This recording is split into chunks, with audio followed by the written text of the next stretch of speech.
غذاء كامل متكامل غني بالفيتامينات، كالسيوم وفيتامين دي، يقوي العظام.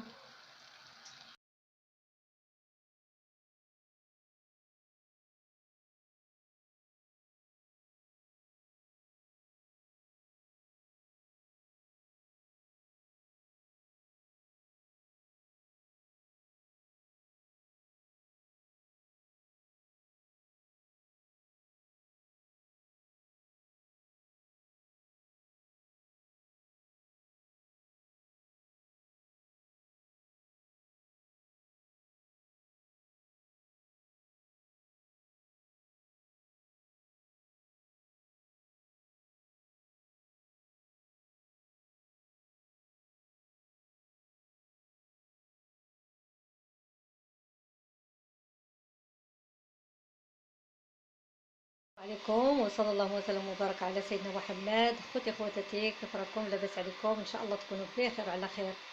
سنة هجرية جديدة أعادها الله علينا باليمن والبركات والصحة والخيرات والرحمات والخير والخير إن شاء الله، وبالصحة والسلامة وباش ما تمنيتو. اليوم إن شاء الله فيديو جديد، جبت لكم تاني واحد الوصفة زوينة كيحبها الجميع، كيعشقها الجميع، خصوصا هاد الوجبة هادي المغاربة كيحماقوا عليها. هاد سميتو هاد الوصفه هادي هي السردين، وصفه السردين اللي ما كتخطاش في كل بيت مغربي، والحمد لله راه كاع العالم كيعرف شنو هو السردين والفوائد ديالو اللي هي كثيره وغنيه بالفيتامينات وفيتامين دي ومضادات الاكسده، وما كاين ما خير منه.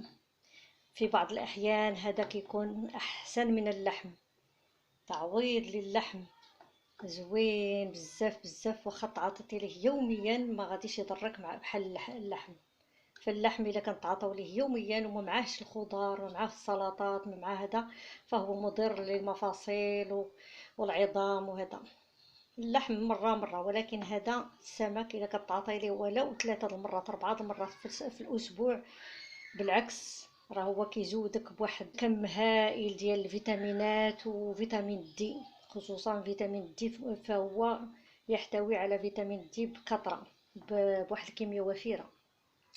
المهم الوجبة زوينة لذيذة ومذاقها لا يقاوم. عندي هنا المقادير، عندي القدر نتوما اللي قادرين عليه ديال هذا ديال السردين.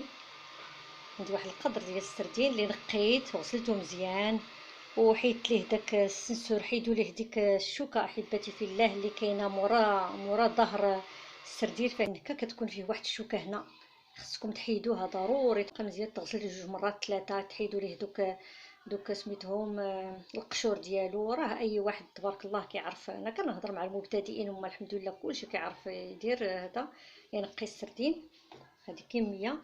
عندي هنا الطماطم اللي شديتها ودرتها، هاد السوريز اللي شديتها ودرتها في هاد المقله هادي، ودرت لها شويه الماء حتى ولات دايره، حتى ولات رطبه بحال مسلوقه.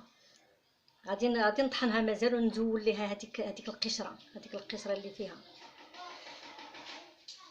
عندي هنا التوابل، الكركم، عندي الفلفل الاسود، عندي القزبره الناشفه، عندي الملح، عندي سكنجبير او الزنجبيل، وعندي الكمون.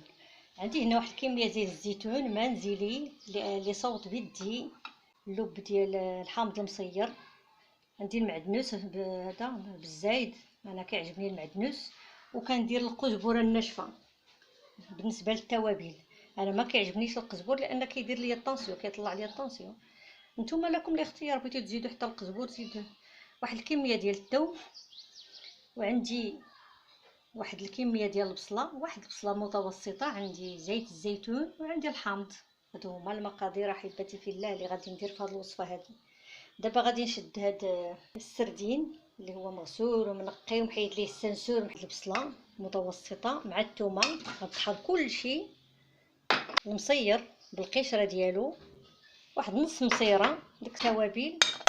عنديش البابريكا مازال ما جبت، كنجيب انا النيوره وكنطحنها، هذيك هي اللي عزيزه عليا، ما كنشريش التحميره جاهزه. انا كيطحنها لي قدامي هذيك النيوره زوينه، الفلفله يابسه وكيطحنها لي قدامي. عندي هنايا انا درتو كلشي، غادي نخلي واحد شويه باش نزوق نزين في الطبق. وعندي المعدنوس وعندي زيت الزيتون. كلشي غنطحنو احبتي في الله، كلشي غنطحنو. وعندي عصره حامض.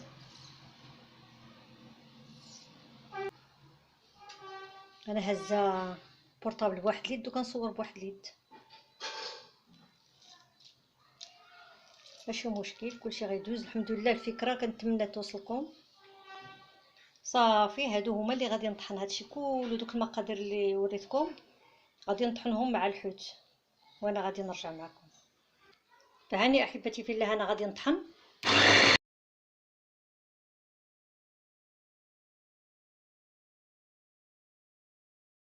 الحوت عندي طحن،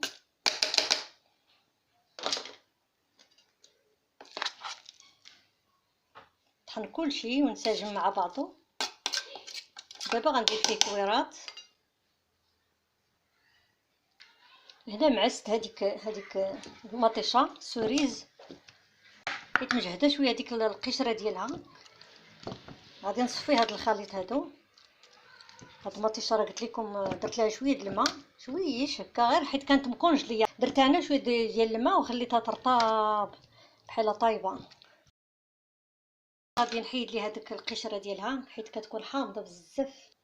فانا درتها في هاد سميتو الباسوار هاد سميتو مطيشه، وصفيتها من ديك القشره. الرز اللي كيبغي الرز مع هذا يديرو. اللي غسلت مزيان عادي، الرز عادي ماشي كلاصي ولا ما متقيدينش بالنوعيه. غسلته مزيان وسقطرته من الماء ودرته. دابا غادي نخلط.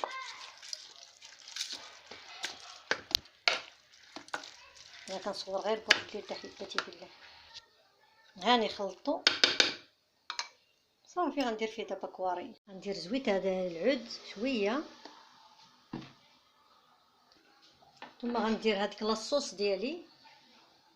صدقوني هاد الطريقه ديال لاصوص راه كتجيب هاد الطاجين معتبر. فديروا هاد الطريقه حبتي في الله، فهي لذيذه.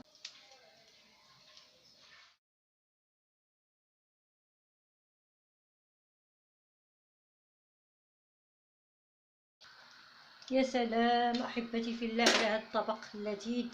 وجزر، كيعجبني الجزر مع الحوت. نتوما لكم الاختيار، الا ما عندكم بلاش. غنزيد الدواور ديال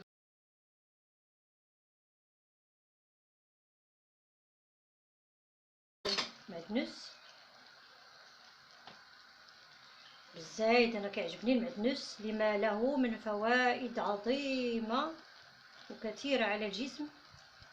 فهو كيتشرب حتى عصير على الصباح البكري الباكر، كينقي الجسم من السموم.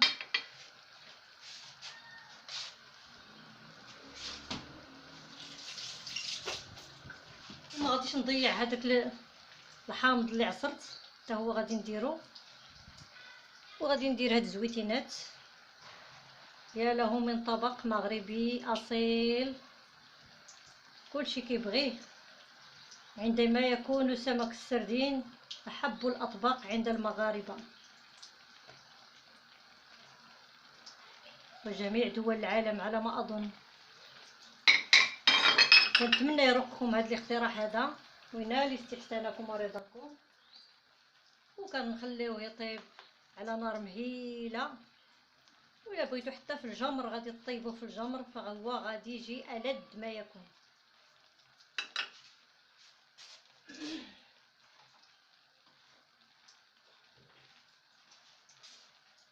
فانا غادي نزيد واحد الرشه ديال القزبره الناشفه، رشه،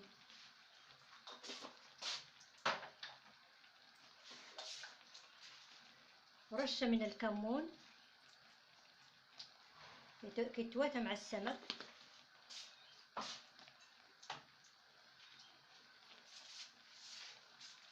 رشه خفيفه من الملح. اصلا انا عندي هاد الزيتون ما هذا مسوس، ما درتليش الملحه، درتلها شويه د الحامض صافي صافي. وملي يطيب ان شاء الله نقدمه معكم وبالصحه والراحه. ما تنسونيش باللايك والاشتراك في القناه احبتي في الله. فانا ندير الدور ديالي ملي كندخل عند شي واحد كندير ليه كومونتير محفز، وهذا كندعمو بواحد الكومونتير زوين باش يزيد يعطي حتى نتوما بادلوني نفس الشيء احبتي في الله. ما تنساوش تفعلوا زر الجرس الرنان وزر الاشعارات باش يوصلكم جديد فيديوهاتي. وكنتمنى لكم السعاده والتوفيق، اللي اشترك في القناه واللي ما اشترك. انا عندي الناس عندي سواسيه وكنبغي الجميع في الله. انا كنبغي الانسان في الله بدون مصلحه ولا شي حاجه. فإلا عجبكم الفيديو ما تبخلوش باللايك اعجاب والاشتراك احبتي في الله. الا ما نفعلش عندكم الاشتراك عودوا زولوه وعملوه تاني، وعندكم لا تنساو ما تعملوه تاني ما تعملوه تاني. ان شاء الله يعجبكم هذا الفيديو وينال استحسانكم ورضاكم احبتي في الله. اقتراح جميل، اقتراح روعه، غداء ولا العشاء، ولا يعملوا الانسان ويديه تبارك الله لشي مكان وياكلوا في الطبيعه ولا في البحر ولا في شي مكان، فهو اروع ما يكون. فالحوت هو من اجمل واروع الاكلات اللي كيحبوا المغاربه والجميع العالم. غذاء كامل متكامل غني بالفيتامينات، غني بالبروتين، غني بالكالسيوم وفيتامين دي، يقوي العظام. وان شاء الله ملي طيب ان شاء الله نقدموا لكم الصحه والراحه. هنا احبتي في الله غادي نزيد دواور ديال المطيشه او الطماطم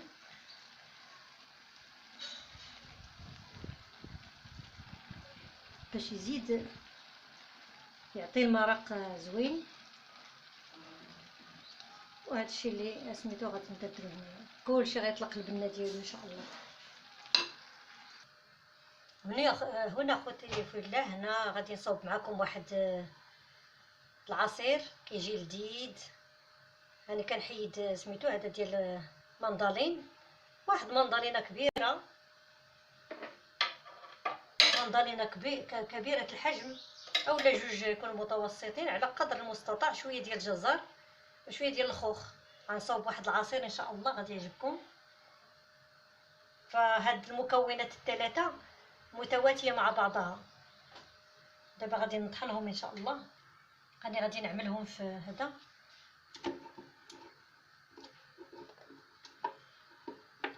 الطراب او الخلاط.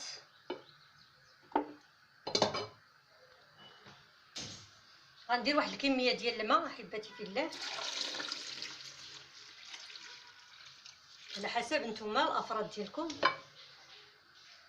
واللي بغى يدير الحلاوه يدير الحلاوه. انا غنخليه بالطبيعه ديالو لان الخوخ حلو. انا ما بغيتوش سميتو، بغيتو طبيعيا. غنطحنو دابا. انا غنطحن احبتي في الله.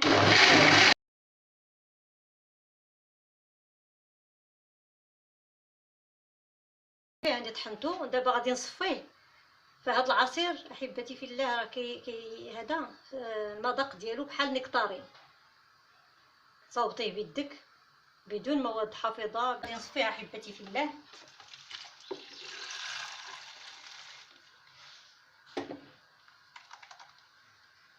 هو كيتعصر مزيان، كتبقى ديك الكتكوشه صافي.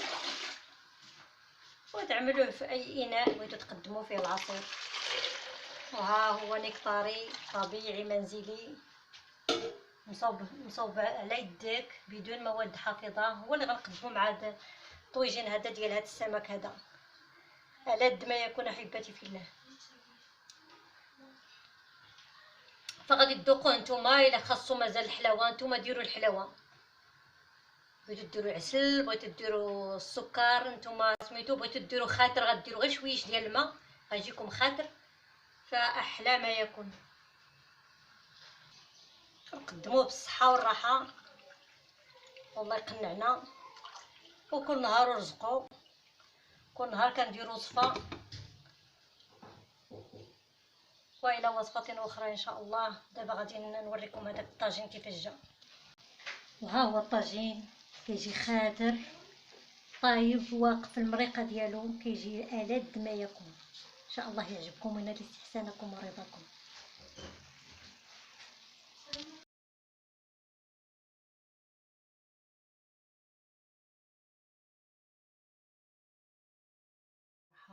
وما تنسوناش باللايك والاشتراك في القناه احبتي في الله، والى فيديو اخر ان شاء الله. دامت لكم الافراح والمسرات، والسلام عليكم ورحمه الله تعالى وبركاته.